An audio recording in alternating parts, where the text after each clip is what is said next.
Greetings, good people, and welcome back to my channel.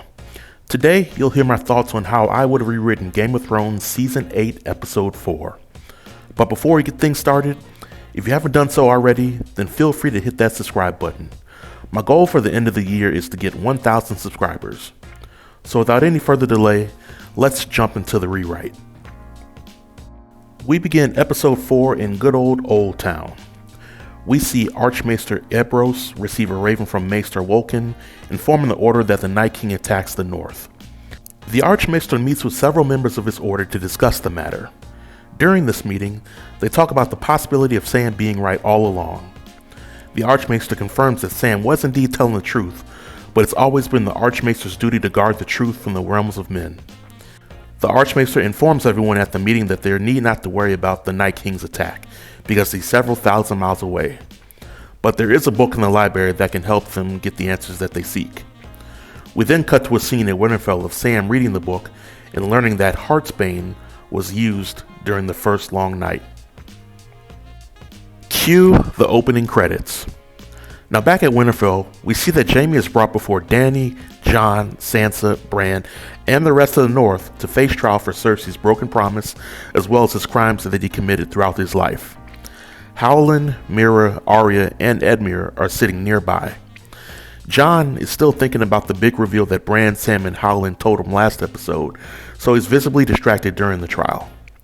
The remainder of the scene plays out much like the original Season 8, with Tyrion trying to speak up for Jaime, but Dany shutting him down. Dany confronts Jaime about the whereabouts of the entire Lannister army, and Jaime replies that Cersei lied, and now the Golden Company fights for her. But Jaime did the best that he could. Dany also confronts Jaime about killing her father. Jaime shared that he killed the Mad King to prevent the deaths of all of King's Landing, and he would do it again if it came down to it. Sansa then points out that Jaime attacked her father in King's Landing, and Jaime replies that Catelyn took Tyrion hostage for a crime he didn't commit. Jaime further says that he would do it all over again because their houses were at war. Jaime's demeanor angers Dany to the point where she's ready to find Jaime guilty. This is when Brienne speaks on Jaime's behalf.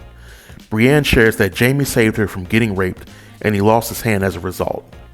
Brienne also shares that Jaime saved her from getting attacked by a bear. Jaime also gave her the armor and Valyrian steel sword to help her find the Stark children. Dany is still somewhat unfazed by Brienne's plea, but Sansa and Jon vote to keep Jaime alive for now. Dany reluctantly agrees with the decision. Jaime is given his sword back and allowed to leave the Great Hall. At the conclusion of the meeting, Sansa and Dany have an exchange of words, and Dany tells Sansa that when she sits on the Iron Throne, matters like this will be completely decided by her. Sansa doesn't look too pleased about it. Outside of the Great Hall, Tyrion also has a chance to meet up with Jaime and Bronn, suggesting that Bronn has a hard time staying away from a Lannister. Bronn informs Tyrion that the only reason he's there is to see this Night King business through so that he could have what's owed to him. Tyrion shares a smile and asks Bronn if he would be up for being Tyrion's bodyguard, just in case a White Walker wants to slit his throat. Bronn reminds Tyrion that he saw Tyrion kill a man with an axe, a shield, and he heard of Tyrion killing his own father with a crossbow. Tyrion should be a seasoned fighter by now, but Bronn agrees to help keep Tyrion safe. Tyrion and Jaime also have a chance to catch up and talk about Cersei, as well as the future of Westeros. Sam continues to read the book and is in the chapter that talks about the original Long Night. The book talks about how the Others came from the furthest reaches of the north to terrorize Westeros during a time of harsh winter. Sam begins to visualize the tale of the Long Night in an animated sequence, showing how the White Walkers led by the Night King would attack the living with bears, direwolves, ice spiders, and their own whites. Sam then envisions Jon as Azor Ahai and leading the fight with his flaming sword. Sam then notices that there is a page missing from the book that details how Azor Ahai saved the day, and Sam's wonder what became of it. Sam is then interrupted by the sound of horns. The Knights of the Vale are shown leaving Winterfell and escorting the last of the civilians south towards White Harbor. Prior to leaving, Bran tells Royce that the civilians should make it to the boats in time before the army of the dead reaches them. Once the civilians have boarded the ships, the knights are to return back to Winterfell for battle. Bran then urges the knights to not engage with the army of the dead unless they absolutely have no other choice. Royce agrees and heads out with his men. Gilly and Little Sam remain behind because they feel much safer in Winterfell. Gilly has a conversation with Sam about keeping them safe, and Sam assures Gilly that no matter what happens, she and the baby will survive. Jon is seen alone with Sir Davos discussing the news that was told to him by Bran, Sam, and Howland Reed. Sir Davos pretends that he's hearing this news for the very first time and is visibly shocked. Sir Davos shares with Jon that he believes there is truth to what is being said. He also tells Jon that Jon's entire journey has prepared him to be king, and he reminds Jon that while Dany may rule through intimidation, the Seven Kingdoms would need someone for once that could rule through compassion and fairness. Jon seems receptive towards the words of Sir Davos, but he tells Sir Davos that Dany must know the truth as well. There is a scene showing the Lannister, Frey, and Tully forces being incorporated with the Northern Army as well as the Unsullied and Dothraki. Edmure, Ser Jorah, Brienne, and Jaime have been chosen to help command the collective army. Howland and Meera approach the battle commanders and share that they wish to join with the fighting. The news is met with much delight as some of the northern soldiers view Howland as a legend in Westeros. Meera asks Brienne if she can go under her command, and Brienne accepts the request. As Meera is training with Brienne, Howland looks at them from a distance. Sansa takes this time to introduce herself to him. Howland tells Sansa that he remembers her when she was a child.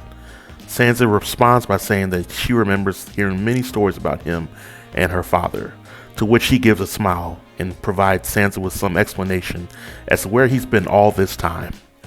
Howland then talks about how losing Jojen hurt him, but he couldn't sit around and wait for White Walkers to come to get him and Meera.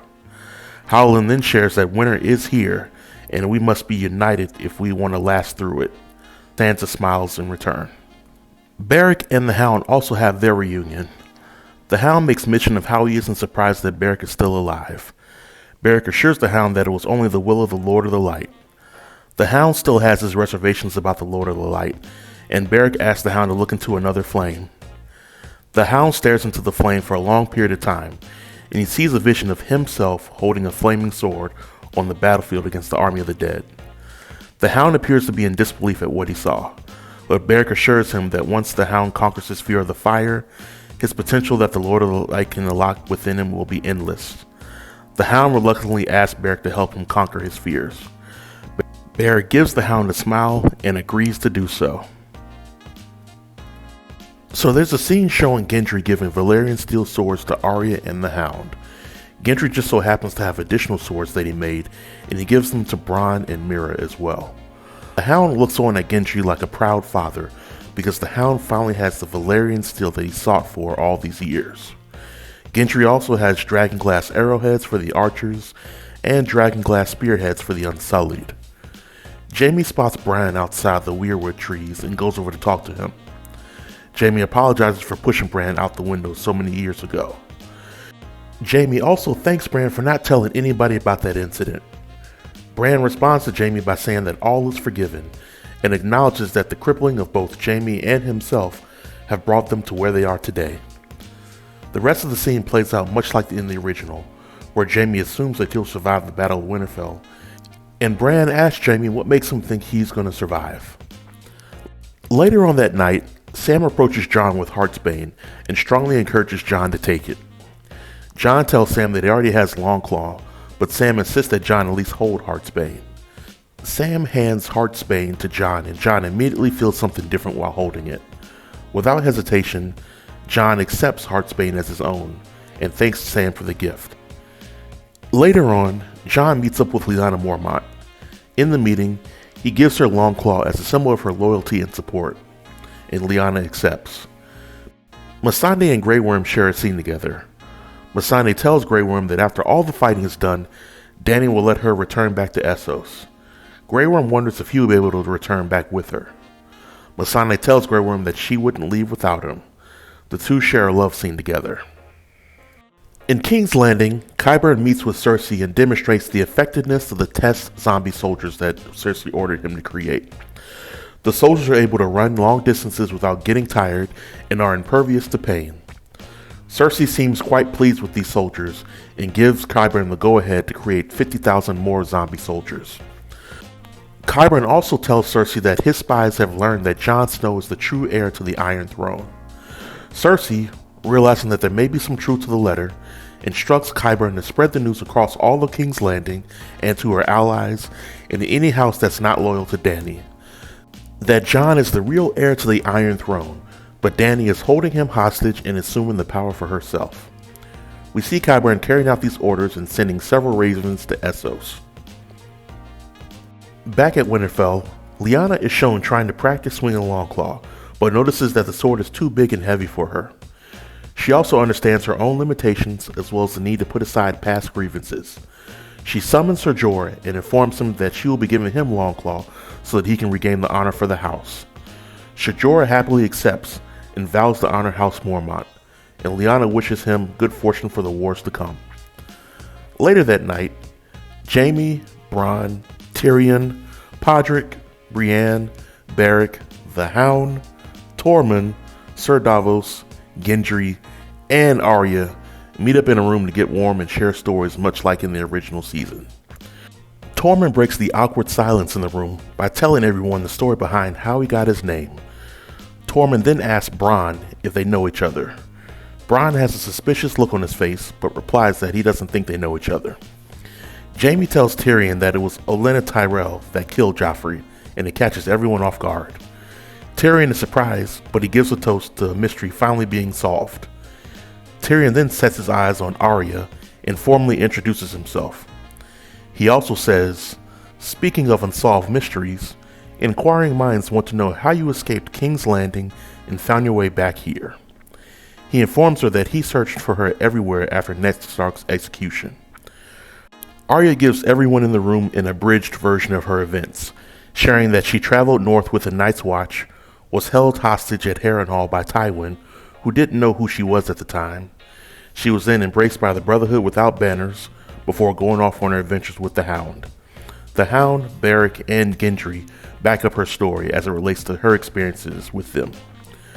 Arya also tells everyone that she was the one that killed Sir Meryn Trant and Walder Frey, which also catches everyone off guard.